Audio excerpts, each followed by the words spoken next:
Charlas Literarias es un espacio para hablar de libros y literatura.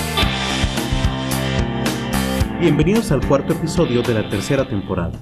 Como siempre, nos transmite cada jueves a las 8 de la noche 1900 Radio en Línea, y los viernes son viernes de charlas porque encontrarán un nuevo episodio en su plataforma de podcast favorita.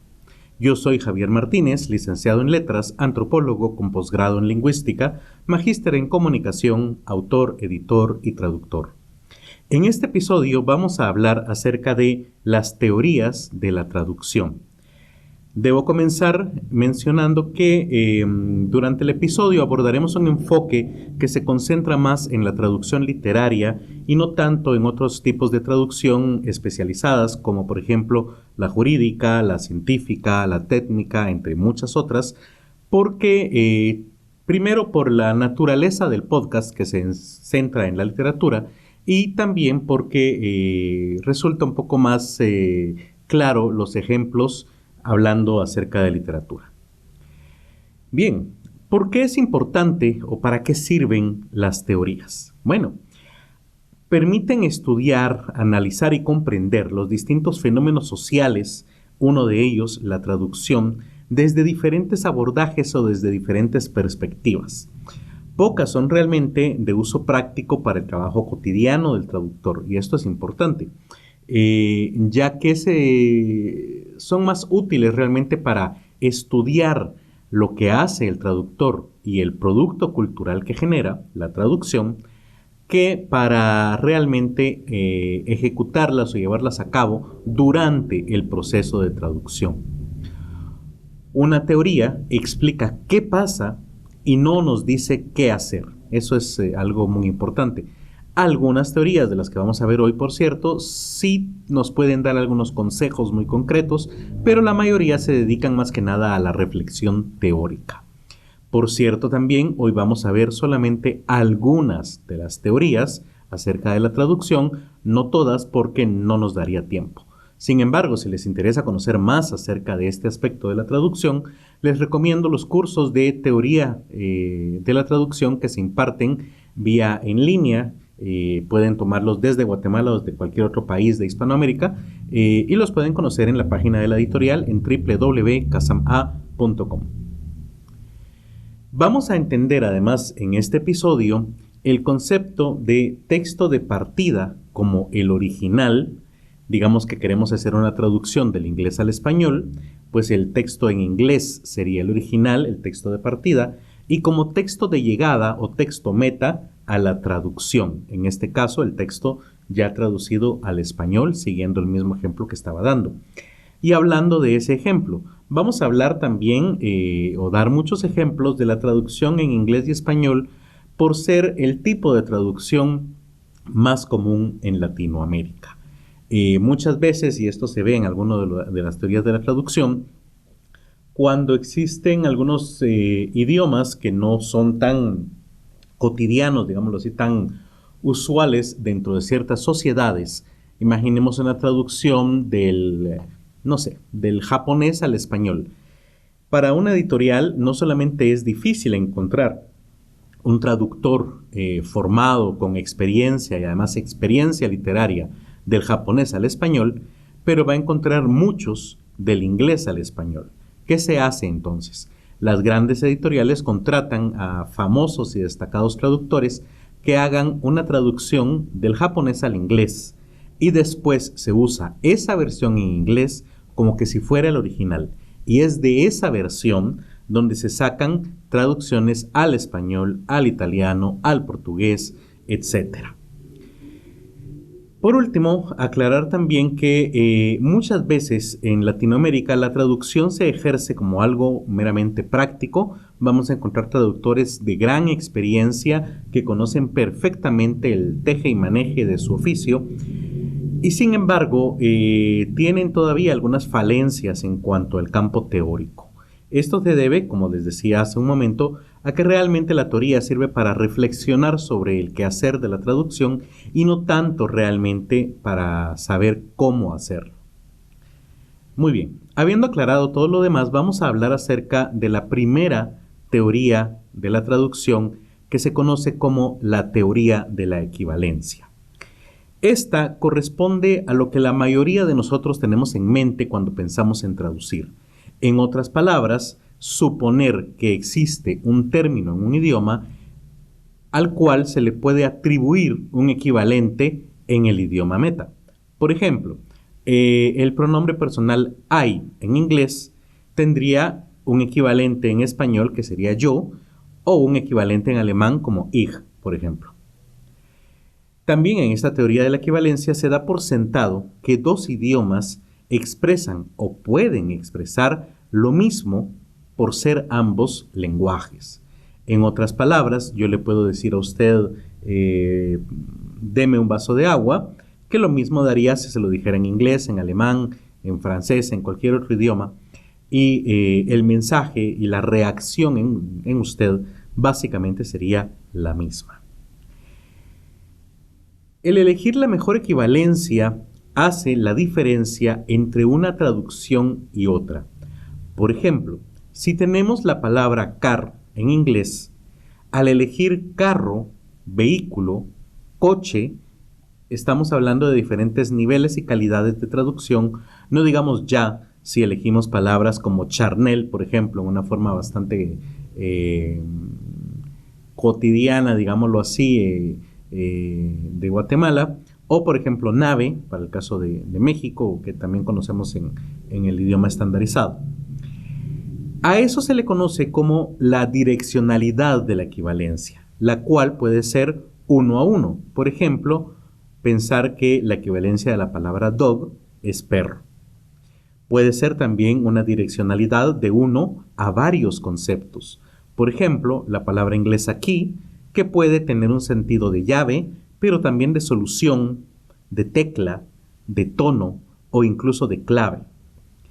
Y también existe la direccionalidad de 1 a ninguno. En otras palabras, cuando tenemos una palabra para la cual no tenemos realmente un correspondiente en el otro idioma. Un ejemplo de esto es la palabra streaming, la cual, el caso en el cual se crea entonces un neologismo. Dentro de la teoría de la equivalencia hay 3 posibilidades, de las cuales solamente puede funcionar una a la vez. Podemos hablar de una equivalencia formal cuando 2 palabras se traducen por otras 2 palabras. Por ejemplo, gato negro contra black cat. Está también la equivalencia referencial, la cual realmente no va a contar palabras, sino se va a hacer una traducción a la referencia. Por ejemplo, tenemos en inglés el concepto meatballs y en español tendríamos una sola palabra que sería albóndigas. Pero ambas hacen referencia al mismo tipo de comida, digámoslo así. Y tenemos también la equivalencia funcional. Por ejemplo, en inglés el día de la mala suerte es Friday, pero en español el día con carga negativa es martes. Así que obviamente la traducción de Friday es viernes, pero si lo que queremos es la funcionalidad del día cargado con mala suerte, entonces tendríamos que hacer una traducción por martes. Usted me dirá, ¿por qué martes? Muchos ya no recordamos aquel antiguo adagio de martes, no te cases ni te embarques, es porque es un día de mala suerte, no porque el martes no le gustara al autor del refrán, ¿verdad? Esta teoría de la equivalencia tiene críticas, por supuesto, y una de las más importantes es que existen palabras intraducibles, que es básicamente lo que estábamos diciendo en el caso de una direccionalidad 1 a ninguno. Un ejemplo de esto es la palabra mouton, que significa carne de cordero, que realmente no tiene una traducción literal, tendría que ser funcional en este caso, o por ejemplo el concepto de sobremesa, que solamente tenemos en idioma español. Si tuvieran alguna duda o algún comentario acerca de la teoría de la equivalencia, con mucho gusto nos pueden contactar en las redes sociales, en Facebook, en Twitter, en Instagram, y con gusto debatimos ahí acerca de estos temas. La siguiente teoría que quiero abordar es la que se conoce como teoría de la finalidad. Básicamente esta teoría es la que se conoce en ciencias sociales como funcionalismo, pero aplicado a la traducción. En otras palabras, toda teoría funcionalista lo que busca es cómo funciona algo, ¿sí? En este caso, traducir es un acto, se concibe como un acto que obedece a una razón, a una solicitud asignada por alguien con un interés específico. En otras palabras, lo que se va a analizar especialmente es la finalidad, el motivo de por qué estamos traduciendo y cómo la traducción puede llegar a satisfacer mejor ese objetivo o esa finalidad. De ahí el nombre de la teoría. Esta realmente no está en conflicto con la teoría anterior, la de la equivalencia, pero lo que hace es un énfasis en el estilo utilizado en la traducción al tomar en cuenta factores como el objetivo de la traducción y su lector objetivo, por ejemplo, su lector meta. En otras palabras, lo que hace es centrarse en para qué va a servir la traducción y quién va a leer esa traducción. Por ejemplo, un cuento que será será leído por niños de 7, 8 años, no puede tener la misma traducción que si quisiéramos comercializar ese cuento para lectores jóvenes adultos. Obviamente el vocabulario cambia, la estructura de las oraciones cambia, el de niños podría llevar también incluso ilustraciones, el de adultos ya no. En fin, hasta el tamaño del libro varía y muchas veces incluso hasta el tipo de papel. Entonces, ¿por qué no también la traducción, el tipo de lenguaje y de vocabulario que utilicemos en uno y en otro? Esta teoría también asume que existen los mismos tipos textuales de un idioma a otro. En otras palabras, por ejemplo, si nos dan un texto informativo, lo vamos a traducir también como un texto informativo. Un ejemplo de esto sería periodismo, un artículo de opinión o un artículo informativo, por ejemplo, o textos educativos. Imagine usted que le dan un texto informativo, una noticia, y le devuelven como traducción un poema. Dentro de esta teoría no tendría mucho sentido porque usted lo que quería era publicarlo en una página web de noticias, por ejemplo. Tenemos también el tipo de texto expresivo, que es ahí donde entra la literatura, que se asume que deberá ser traducido también como un texto expresivo. Si me dan un poema, devuelvo un poema. Si me dan una novela, devuelvo traducida una novela. Y el texto operativo, que debería darnos por resultado otro tipo de texto operativo. Aquí estamos hablando, por ejemplo, de manuales, instructivos y ese tipo de publicaciones. Esta teoría tiene una fortaleza específica y es que enfatiza que el traductor debe tener claras las instrucciones y expectativas del cliente. Al menos desde un punto de vista editorial, es tal vez una de las teorías que mejor se adaptan a este tipo de trabajo, ya que efectivamente se le da al traductor cierta lista de especificaciones y una guía de estilo, y se espera que el producto generado sea coherente con esas instrucciones que se le dieron, por supuesto. Y de hecho muchas veces se le va a evaluar así, se le va a recontratar con base en esa evaluación, y también muchas veces incluso el pago está de alguna manera relacionado con que se haya llenado o no la expectativa. Sin embargo, esta teoría también tiene críticas, como por ejemplo que se enfoca demasiado en la mercadotecnia y en la sociología. En la mercadotecnia, ¿por qué? Porque tiene mucho que ver la utilidad, el fin que se le va a dar al documento. Si yo quiero un artículo para mi página web, no espero que me devuelvan una novela. Y la sociología, porque estudia mucho la interacción entre las distintas personas, individuos, empresas, etcétera, que se da en una relación comercial, obviamente, de traducción. Y por lo tanto, pierde de vista los aspectos lingüísticos de la traducción. O sea, ya no se enfoca tanto en la parte lingüística y textual, del trabajo, sino que se va por otros temas que tal vez a un traductor general no le sean relevantes.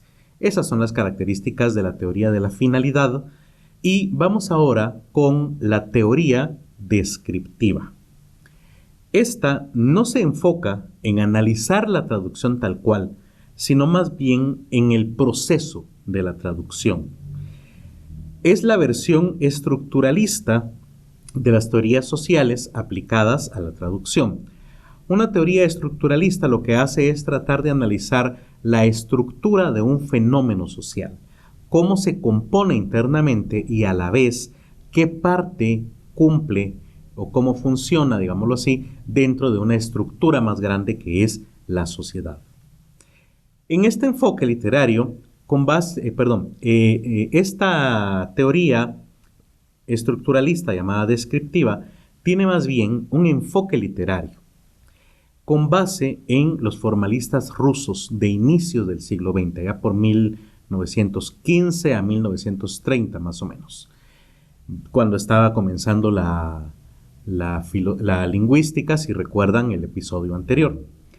Básicamente, el formalismo ruso fue un intento por aplicar un criterio científico a la literatura. Y para eso desarrollaron técnicas y herramientas de análisis literario. Espero que en algún otro episodio más adelante abordemos a los formalistas rusos porque es muy interesante, son muy interesantes los avances que lograron, no avances, digámoslo más bien como las conclusiones a las que llegaron, pero sobre todo las herramientas que desarrollaron. En esa época, un formalista ruso lo que hacía realmente era una especie de autopsia a un cuento o a un poema, y esa era una de las críticas que les hacían, que veían a la literatura como algo muerto que se podía diseccionar y analizar, mientras que la literatura pues está en constante cambio, igual que el lenguaje. Sin embargo, lo que hacían más o menos se puede comparar a eso, una autopsia a una obra literaria para ver internamente sus partes, cuál era su estructura, cuáles eran los tropos o figuras literarias que se habían utilizado y comprender así cómo se relacionaban entre ellas y alcanzaban de esa manera su cometido literario. ¿Por qué me gusta este poema? ¿Por qué digo que este poema es mejor que aquel otro? ¿Por qué esta novela me hace llorar y esta otra no? Entonces trataban de diseccionarla de esta manera con las herramientas del formalismo ruso para llegar a una conclusión. Básicamente, de hecho, el formalismo ruso es lo que hizo nacer la teoría crítica o lo que conocemos también como la crítica literaria. Entre estas personas destaca Roman Jakobson, de quien ya hemos hablado en episodios anteriores, específicamente en el episodio cuando hablamos acerca de la filosofía del lenguaje. Esta teoría descriptiva analiza el lenguaje literario como una técnica artística para encontrar un modelo, un patrón sistémico, así como las dinámicas de los sistemas culturales. En otras palabras, lo que hace es tomar las traducciones y el lenguaje literario que está utilizando el traductor o el autor original, dependiendo del caso, para así comprender cómo en la sociedad despertó ciertas reacciones y de esa manera lograr yo como traductor despertar reacciones, sensaciones y sentimientos similares en la sociedad meta. Esta teoría concibe la traducción como una mediación lingüística de la cultura, una mediación cultural, si ustedes lo quieren ver así. De hecho, esta teoría aborda la traducción más como un ejercicio de la comunicación intercultural. La traducción, desde esta teoría descriptiva, básicamente lo que hace es concebir a la traducción como un motor del cambio cultural. Las culturas cambian por diferentes motivos, pero uno de ellos es la traducción y los libros que la traducción me permite tener. Claro, nos va a ampliar nuestro universo, nuestras posibilidades de conocimiento, pero al mismo tiempo la elección del editor, la misma acción editorial también, los mismos intereses económicos, porque también se encuentran en una editorial, al elegir una obra y otra no, están de alguna manera formando esa cultura a la cual pertenecemos. Y bueno, eso me lleva también a reflexionar en el primer episodio de la segunda temporada de este podcast, donde hablamos de Netflix, y hacerles la pregunta: ¿no es precisamente esto lo mismo que pasa con Netflix y, por ejemplo, las nuevas producciones asiáticas que hoy encontramos fácilmente? Yo recuerdo en mi adolescencia me interesaba bastante lo que se producía en Asia, sobre todo en términos audiovisuales, las películas, y era prácticamente imposible encontrar en Guatemala, para ser específico, pero me atrevería a decir que en América Latina, más allá de tal vez 10, 12 obras asiáticas, y siempre las mismas, por supuesto. Sin embargo, hoy encendemos Netflix, pagamos una cuota relativamente baja y tenemos acceso a un montón, realmente, de series coreanas al menos. Hay algunas chinas, hay algunas pocas japonesas, pero tenemos bastante material ahí que podemos conocer de esas culturas. Esto, por supuesto, ya tendría que ser material para un episodio sobre traducción audiovisual que tal vez hagamos más adelante. Las traducciones, según esta teoría, son realidades en la cultura de llegada. En otras palabras, es algo que sí existe, es algo que sí está ahí y por ende un objeto de análisis y de estudio. Y lo que hacen es, estas traducciones, desplazar el documento original. Pero ojo, acá vamos a entender el desplazamiento como un cambio en el rango lingüístico, en otras palabras, de un nivel a otro, sin que esto afecte el valor global de la obra. Sin embargo, siempre se va a tratar de una desviación del original. En otras palabras, usted no puede hacer una traducción que sea o que tenga el mismísimo valor cultural que tiene el original.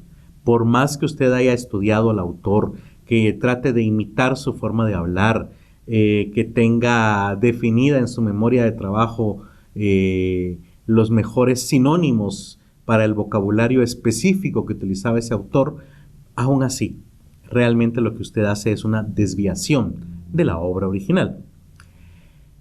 Esta teoría propone dos formas de análisis de los textos. Uno es el análisis ascendente hacia arriba. En otras palabras, se empieza por analizar unidades pequeñas como palabras o frases y luego se va a un análisis de unidades grandes como párrafos, capítulos o la obra en general. Y está también el análisis descendente, o sea, hacia abajo, de la obra que empieza, con unidades grandes como la obra completa en sí, sus capítulos o incluso párrafos también hacia unidades más pequeñas como oraciones, frases y palabras. En términos generales, esta teoría descriptiva tiene, claro, algunas fortalezas. Entre ellas, llegó a formular sugerencias para los traductores a la hora de ejecutar su oficio. Entre estas están: parafrasear más y usar menos la traducción literal. Algo que hoy es algo muy usual entre los traductores, pues viene de acá, de esta teoría. Otra sugerencia es procesar unidades grandes. En otras palabras, utilizar el análisis descendente y no estancarse en unidades pequeñas, o sea, en palabras o frases. En otras palabras, traduzca usted párrafos, no oraciones o palabra por palabra. Lea el párrafo entero. Ahora, sin verlo, traduzca ese párrafo completo. Es que la primera oración no era esta. No importa. Lo que importa es que usted está diciendo lo mismo en ese párrafo que en la obra original. Otra de las recomendaciones de esta teoría es centrarse más en la postredacción, que bien podríamos concebir como la revisión o la edición, y no en la traducción en sí, no en el proceso donde usted tiene abiertos los dos documentos, el documento original y el documento de la traducción, sino centrarse ya en ese momento cuando usted termina la traducción, cierra el archivo del documento original y se queda únicamente revisando la traducción. También se sugiere enfocarse en el texto de llegada y no en el de partida, el original. Por eso le digo que se sugiere gastar más tiempo, invertir más tiempo en el archivo traducido que en estar observando el original. Y la última sugerencia que hacen es que se sugiere consultar al cliente cuando tengamos alguna duda o debamos tomar algún tipo de decisión y no tanto al diccionario o a otros traductores. Muchas veces tenemos amigos traductores o vamos al diccionario para resolver alguna duda de cuál será la mejor forma de resolver cierto pasaje oscuro. Pero no vayamos a ellos, nos dice esta teoría. Vayamos al cliente, que nos diga él o ella qué quiere o cómo quiere que se lo resolvamos. No todo es color fresa o es color bueno, positivo, no todo es positivo en esta teoría, porque también tiene críticas. Una de ellas, y la más importante, es que el traductor debe tener entonces, según esta teoría, demasiado conocimiento literario y cultural para poder hacer traducciones de este tipo. De hecho, al final pareciera que la teoría sugiere que los únicos que deberían hacer traducciones son licenciados en letras, escritores o antropólogos, lo cual obviamente no es la realidad.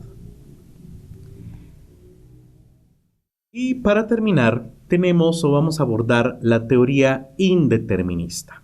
Para comprender la teoría, primero debemos entender qué es el determinismo, ya que estamos hablando del indeterminismo.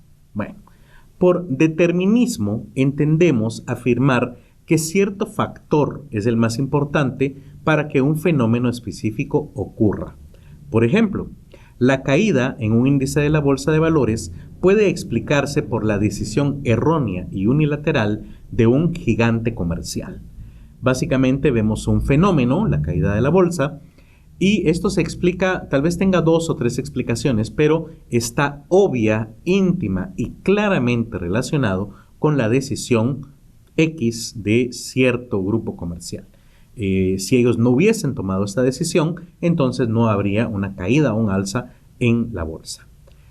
Sin embargo, lo que el indeterminismo nos dice es que realmente no hay hay casos, hay fenómenos en los que no se puede encontrar una relación tan directa entre la causa y el efecto, así como que el fenómeno puede tener muchas causas a la vez que interactúan entre sí.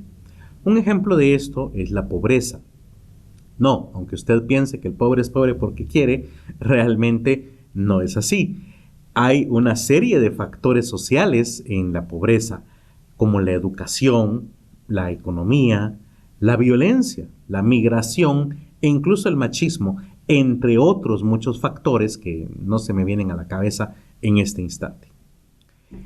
En el caso concreto de la traducción, el indeterminismo lo que afirma es que las características de quien juzga la traducción, o sea, el crítico literario, afecta la observación en sí. Si concluye que es buena, que es mala, que es útil, que es objetiva, que está bien hecha, que está mal hecha, todas esas conclusiones sobre la traducción van a depender realmente del crítico, de lo que él o ella piensen que es bueno y malo. Entonces realmente no hay una causa-efecto clara ahí, una relación, causa-efecto clara entre la traducción y la conclusión a la que se llega. Se afirma también en esta teoría que un texto escrito no explica absolutamente lo que el lector comprende. Con esto lo que quiero decir es que al leer un texto, su comprensión realmente va a depender mucho de las competencias lectoras y del hábito lector de este último, del lector, digámoslo así, del lector objetivo. También de su contexto sociocultural, las referencias culturales a las que tenga acceso, etc.